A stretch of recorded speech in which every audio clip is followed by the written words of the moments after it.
Tere! Mina olen Allan Roosileht ja jaanilaupäeval ning jaanipäeval kohtume sinuga Haapsalus, sest seal tuleb üks suuremat sorti pidu. Lavale astuvad Keter Jaani, Koit Toome, Niki, Nancy ja teise päeva esinejatest läheb üha kuumemaks sellepärast, et kohtute Marju Läniku, Ott Leplandi, Apelsini, Anne Veski ja Too Quick Startiga. On mida kuulama tulla.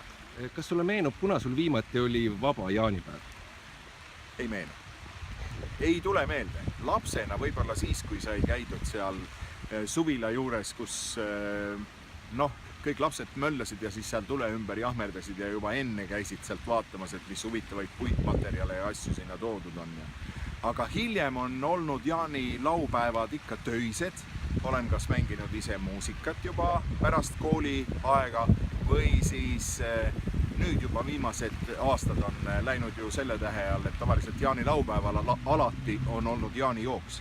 Seekord on ta päev varem, 22. meil Raadio Star FM. Nii et tulge kuulama. Päev enne jookseme jaanid sirgeks ja siis läheme peole.